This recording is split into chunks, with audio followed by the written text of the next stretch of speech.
Allahumma salli wa sallim ala sayyidina Muhammadin wa ala ali sayyidina Muhammad. Bismillahirrahmanirrahim. Qala musannifu wa syarihu rahimallahu ta'ala wa nafa'ana bi ulumihim fid dharain. Amin.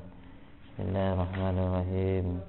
Rabbi shrah li sadri wa yassir li amri wahlul 'uqdatam min lisani yafqahu qawli. Amma ba'du. Bismillahirrahmanirrahim. Faslun fi siwaki. Fasal atau bab menerangkan tentang siwak. Wa huwa bi kasri sini mustaqun min saka idza. Siwak itu dari lafaz saka.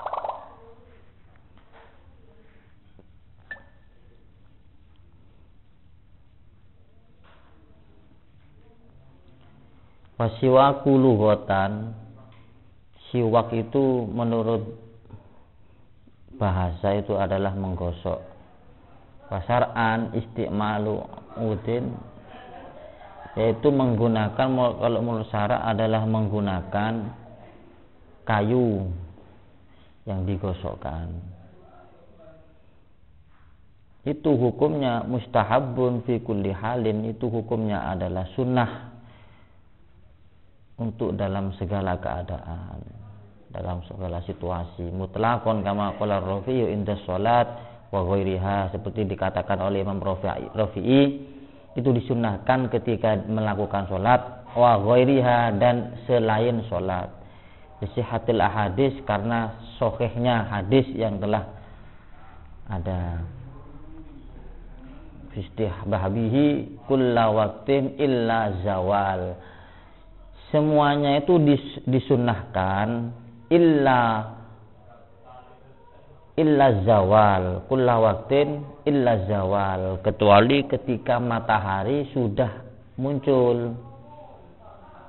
Wa huwa milu mengganti itu yukrahu fa innahu min hina idin yukrahu tanzihan isti'maluhu lis-shaim. Ketika matahari sudah muncul, maka hukumnya makruh membersihkan atau menggunakan siwak itu kepada untuk orang-orang yang berpuasa. Jadi ketika orang-orang itu berpuasa, maka hukumnya makruh tanzihan, makruh tanzih. Jadi makruh itu ada dua, ada makruh tahrim, ada makruh tanzih. Kalau makruh tahrim itu adalah makruh yang mendekati haram. Kalau makruh tanzih ya makruh istilahnya itu tidak mendekati kepada haram. Nah, ketika ada seseorang berpuasa dan di situ matahari sudah muncul sekitar jam 7 ke atas seterusnya, maka dia itu tidak dimakruhkan hukumnya menggunakan siwak. Makruhnya tadi makruh tanzih. Makruh tanzih itu bukan makruh, ya makruh biasa. Hukumnya itu makruh, ya ketika dilakukan ya tidak apa-apa, tapi makruh. Akan tetapi ketika makruhnya makruh tahrim, maka makruh itu makruh yang mendekati haram. Nah, seperti contoh, kalau makruh tahrim itu ketika ada seseorang sholat sunnah, ketika ada seseorang berangkat Jumatan, lalu dia ketika sampai di masjid, imam sudah khutbah, khotib sudah khutbah, dia sholatnya ba'diyah qobliyah Jum'ah, maka hukumnya adalah makruhnya makruh tahrim. Haram hukumnya makruh, yang makruhnya tadi mendekati kepada haram. Makruhnya tadi mendekati kepada haram. Kenapa? Karena dia lebih mementingkan perkara yang sunnah daripada perkara yang wajib. Sedangkan mendengarkan imam atau khotib itu khutbah itu wajib, akan tetapi ketika kita sholat sunnah sebelum Jum'ah itu adalah hukumnya sunnah. Jadi lebih mementingkan perkara sunnah daripada perkara wajib. Sedangkan la tarokal wajib illa bil wajib, jangan meninggalkan perkara wajib kecuali dengan perkara wajib. Akan tetapi ketika dia sholat tahiyatul masjid, maka tidak apa-apa hukumnya, akan tetapi dipercepat ketika imam sudah khutbah atau khotib sudah melakukan khutbah. Seperti itu. Itulah penjelasan tentang makruh tanzih dan makruh tahrim. Jadi makruh itu ada dua, ada makruh tanzih, ada makruh tahrim. Kalau makruh tahrim itu makruh yang mendekati kepada haram. Nah, ketika seseorang berpuasa, lalu dia itu sekitar setelah subuh, lalu dia melakukan siwakan, maka hukumnya adalah makruh. Makruhnya adalah makruh tanzih. Nah, seperti itu. Jadi lebih baik ketika kita itu berpuasa, hendaknya tidak usah melakukan siwakan kecuali pada malam hari. Karena apa? Karena seperti didawuhkan oleh Rasulullah, fa musoim atyabu indallahi min rihil miski. Bau mulut orang yang berpuasa itu lebih harum daripada baunya misik. Sedangkan kita itu ketika melakukan siwak, maka bau yang ada di mulut kita sudah tidak bau lagi. Nah, seperti itu. Jadi lebih baik tidak usah siwakan. Ketika siwakannya tidak apa-apa, hukumnya makruh. Makruhnya makruh tanzih. Nah, ketika menggosok gigi bagaimana? Sesudah subuh atau sekitar jam 7 atau duhur itu bagaimana? Nah, ketika menggosok gigi kok ada sisa-sisa air yang di situ, maka bisa membatalkan. Seperti itu, lebih baik tidak usah menggosok gigi. Menggosok gigi lebih baik sebelum imsak atau sebelum subuh. Itu penjelasannya tentang siwak.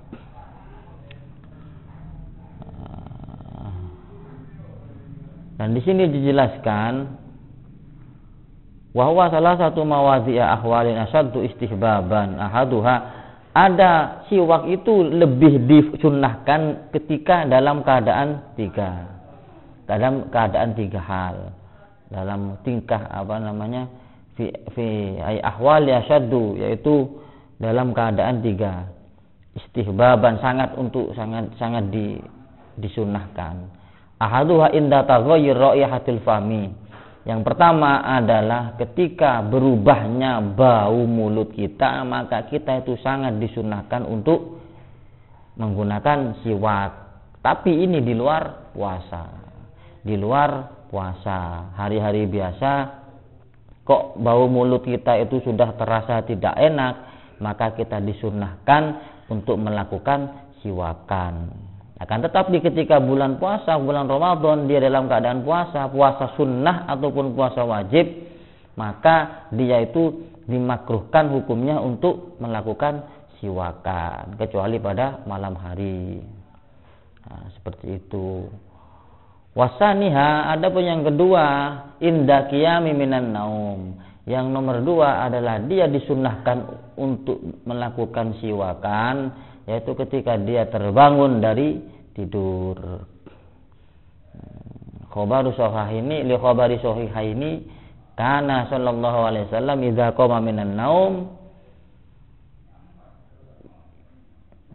ketika Rasulullah itu bangun daripada tidur, maka Rasulullah itu menggunakan siwak. Itu sudah ada hadisnya. Maka ketika kita bangun tidur itu lebih disunnahkan lagi kita itu melakukan siwakan. Itu. Wasalisuha indal qiyami ila sholati. Yang nomor 3, kita disunnahkan untuk siwakan, yaitu ketika kita mau melakukan sholat, mau melakukan sholat sunnah ataupun sholat wajib, sholat taraweh, sholat apapun, itu kita itu disunahkan untuk melakukan siwakan. Adapun di lain ketiga keadaan ini kita tetap disunahkan, akan tetapi dalam keadaan 3 ini kita itu sangat dianjurkan, sangat disunahkan untuk melakukan siwakan. Yang pertama adalah ketika berubahnya bau mulut. Yang nomor 2 adalah ketika kita bangun dari tidur. Yang nomor 3 ketika kita akan melakukan sholat. Nah, seperti itu. Karena Rasulullah itu pernah mengatakan, laula an asukko ala ummati la amartuhum bisiwak. seandainya siwak itu tidak memberatkan kepada umatku, maka saya akan mewajibkan mereka untuk melakukan siwakan. Akan tetapi Rasulullah itu lebih mengambil hukum yang meringankan. Ketika diwajibkan siwak, nanti ketika orang-orang tidak melakukan siwakan maka terkena hukum dosa karena wajib, maka Rasulullah menggunakan kata-kata sunnah, dikerjakan dapat pahala, tidak dikerjakan pun tidak apa-apa. Itulah sekelumit tentang masalah siwak. Yang selanjutnya adalah faslun fil wudu'i. Ini pelajaran keterangannya saya singkat-singkat saja, karena kalau ketahuan nanti terlalu jelimet, kita ambil pokok-pokoknya saja. Faslun fil wudu'i, bab menerangkan tentang wudu. Wa huwa isti'malul ma'i fi a'dha'i mahsusatin. Wudu itu adalah menggunakan air fi a'dha'in mahsusatin, di anggota tubuh mahsusatin yang telah ditentukan, seperti muka, tangan, kuping, terus membasuh rambut, mencuci kaki. Itu adalah a'dha'in mahsusatin, anggota tubuh yang telah ditentukan. Ketentuannya ditentukan oleh Al-Quran, ditentukan oleh Sunnah Rasul, dan ditentukan oleh para ulama. Fasyurutuhu wa kadzal ghuslu ma'ul mutlaqi. Adapun syaratnya wudu itu sama dengan syaratnya ketika kita mandi junub. Mandi junub itu ya mandi ketika seseorang laki-laki dan perempuan melakukan hubungan suami istri, atau seorang laki-laki mengeluarkan mani, bisa dalam keadaan mimpi atau yang lainnya, itu namanya junub. Ma'ul mutlaq, kembali kepada bab yang kemarin, bahwa syarat daripada wudu itu adalah mengetahui bahwa itu memang benar-benar ma'ul mutlaq. Ma'ul mutlaq.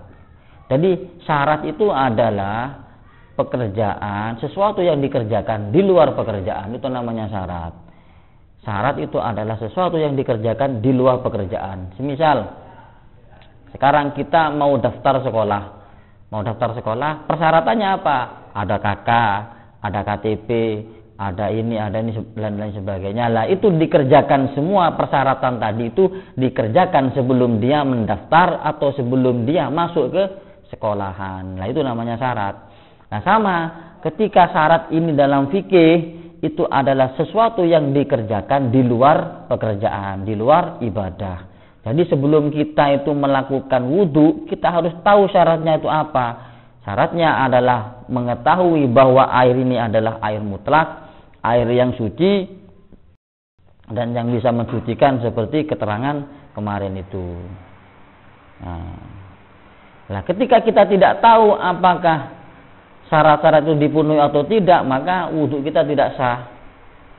Seperti itu. Karena harus mengetahui bahwa ini benar-benar air mutlak, air suci apa tidak, seperti itu. Wa adamu ha'il, dan itu tahu bahwa anggota sebelum kita wudhu, kita periksa dulu anggota tubuh kita. Wa adamu ha'il, tidak ada sesuatu yang menghalang-halangi masuknya air kepada anggota tubuh. Wa adamu ha'ili wa jarul ma'i alal adwi. Tidak ada sesuatu yang menghalangi, tidak ada sesuatu yang menghalangi masuknya air kepada anggota tubuh kita. Kita cek, semisal airnya tangan kita mungkin takut ada cet, mungkin ada kotoran yang menghalangi, maka kita cek dulu. Setelah dicek semua, baru kita melakukan wudu. Nah, itu adalah syarat. Syarat dilakukan dahulu. Ketika syarat sudah dilakukan, baru kita pindah kepada fardu, pindah kepada rukun, lah seperti itu. Tak bisa kita langsung ke fardu dulu tanpa harus kita menyelesaikan syarat-syarat tadi. Nah, mungkinlah kita masuk ke suatu sekolah, mau daftar sekolah, akan tetapi syarat-syaratnya tidak dipenuhi. Ya, tidak bisa.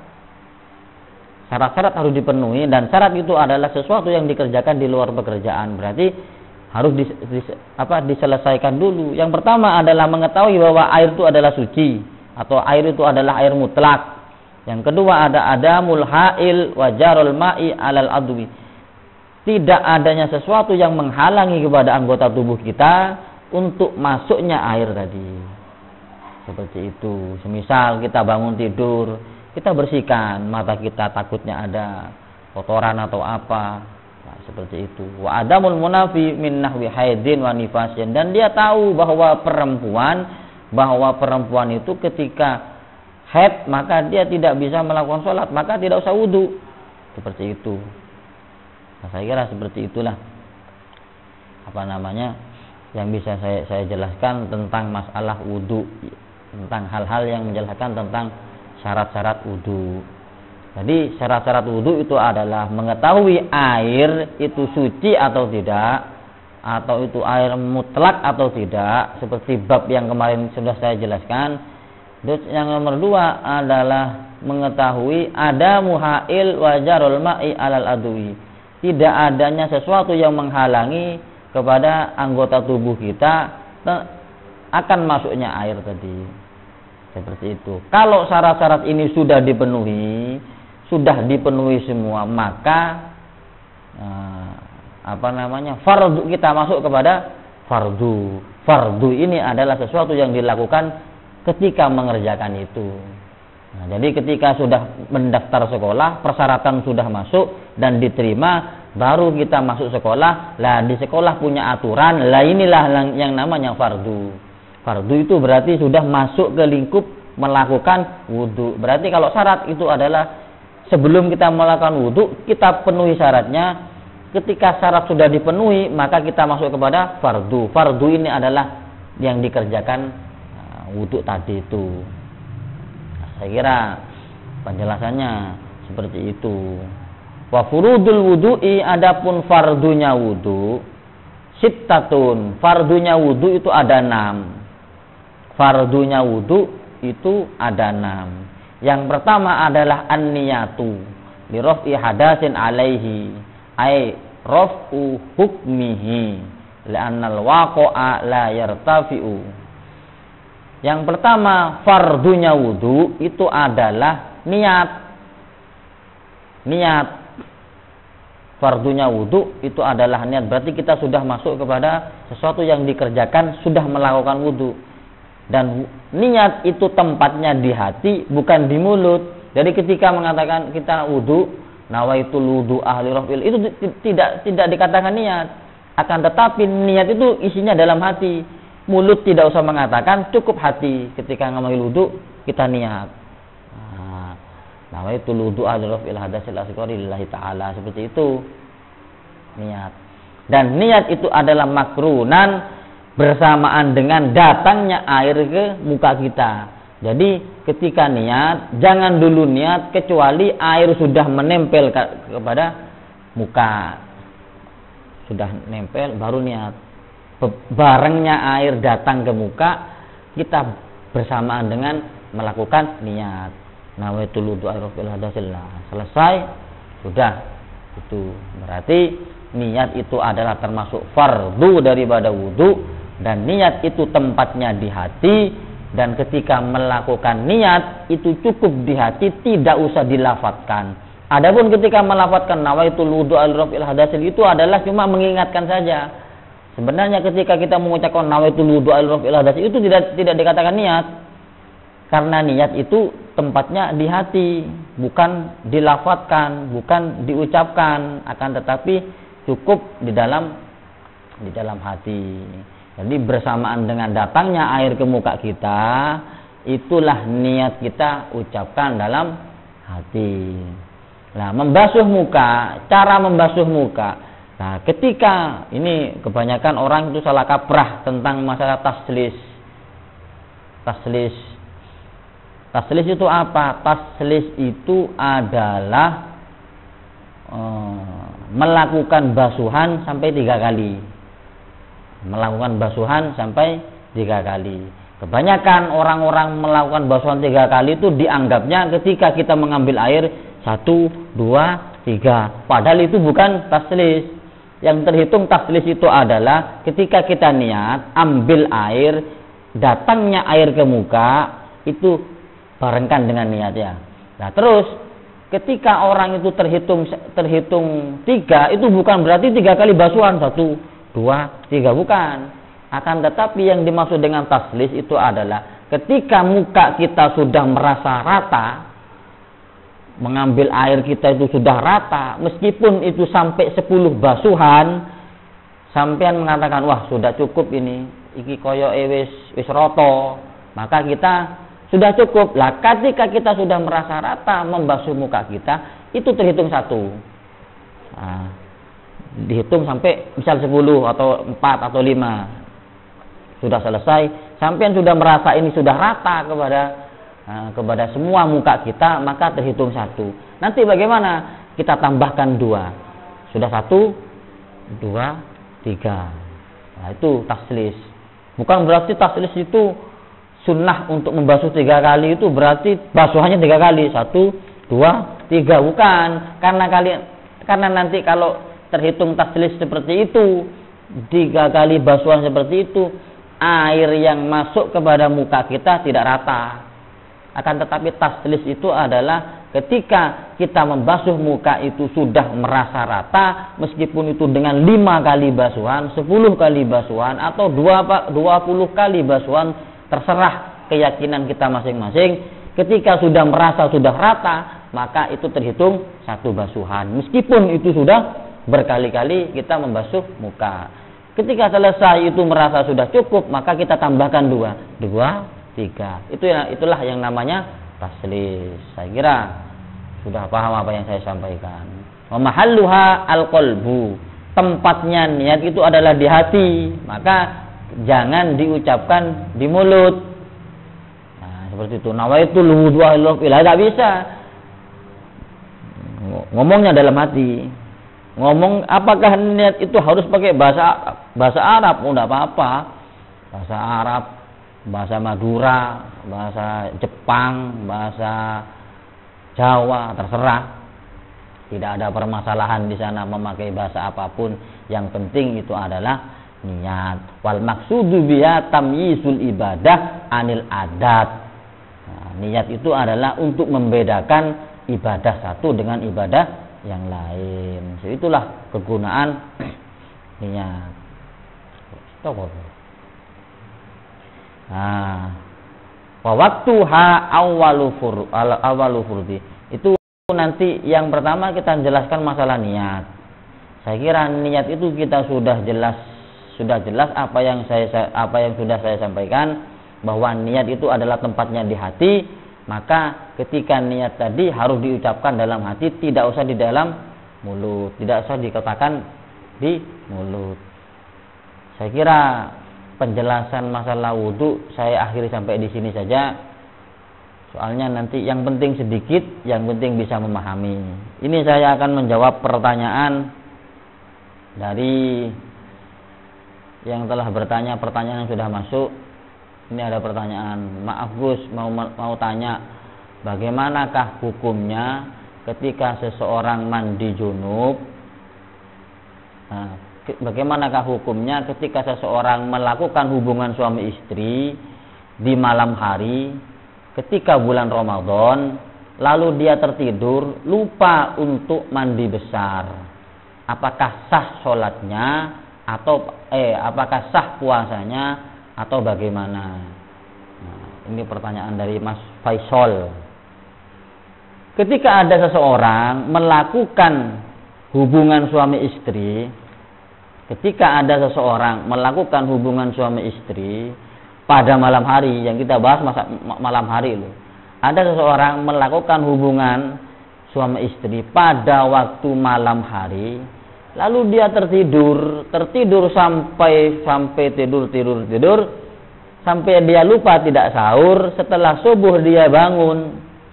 Nah, pertanyaannya, apakah sah apa tidak puasa kita? Sah. Puasa kita tetap sah dan kita tetap melakukan puasa. Kenapa? Karena kita melakukan hubungan suami istri itu di malam hari, bukan di pagi hari. Maka tidak masalah. Nah, ketika dia tidak sholat subuh, misal dia terbangunnya jam 8, itu urusannya masalah sholat. Kita bahas pembahasan masalah sholat. Ketika dia tidak sholat subuh, akan tetapi dia masih puasa. Puasa itu beda dengan bab sholat. Ketika ada seseorang yang puasa, akan tetapi dia tidak sholat 5 waktu. Bagaimana pertanyaannya? Apakah puasa kita sah? Ya sah. Tapi kan tidak sholat. Ini bab puasa dibedakan dengan bab sholat. Kalau puasanya tetap sah, kalau sholat bab lain, itu urusannya dia dengan Allah karena meninggalkan sholat. Akan tetapi puasanya itu sah. Apakah diterima atau tidaknya? Ya Allah yang tahu, bukan kita. Kita tidak bisa menilai puasa seorang itu, ibadah seseorang itu diterima atau tidak. Bukan urusan kita. Bukan hak kita untuk menilai itu. Yang menilai, yang menerima, ataupun yang menolak itu Allah, bukan kita. Nah, ketika ada seseorang melakukan hubungan suami istri pada malam hari, dan dia tidak sholat subuh sampai jam 8 atau jam 9.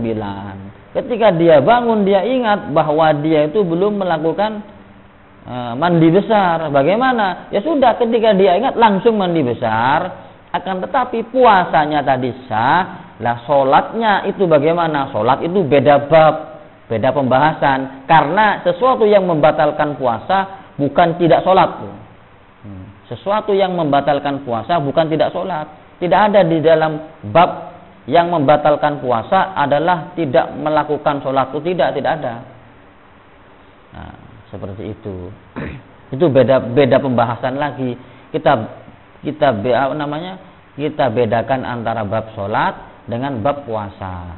Nah, bagaimana junubnya? Junubnya ketika matahari sudah muncul, itu diharapkan hati-hati.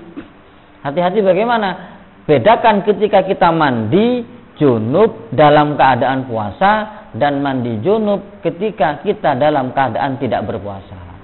Kenapa? Takutnya ketika kita membersihkan tubuh kita, ada air yang masuk kepada lubang. Lubang apa? Sesuatu yang bisa membatalkan puasa adalah masuknya sesuatu kepada lubang kita. Hidung, kuping, dubur itu apa? Silit itu wis. Terus dalam depan untuk perempuan. Nah, masuknya sesuatu kepada ini, maka ini adalah membatalkan puasa. Tadi hati-hati. Jadi kalau mandi ya tetap mandi, tapi hati-hati jangan sampai air masuk ke kuping, ke telinga, atau masuk ke mulut, atau masuk ke mana. Hati-hati. Lah ketika dia subuh tidak apa-apa, tidak masalah.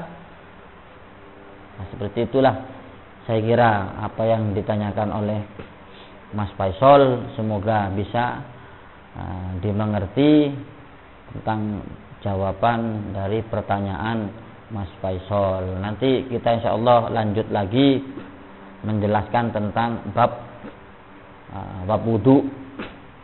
Nanti yang pertama adalah niat dulu. Saya akhiri dulu apa yang telah saya sampaikan. Maaf ini durasinya tidak bisa panjang karena memang kita buat durasi tidak sampai panjang-panjang, cukup 30 menit paling lambat. Apa yang saya sampaikan ketika ada salahnya mohon maaf. Ada minni. Assalamualaikum warahmatullahi wabarakatuh.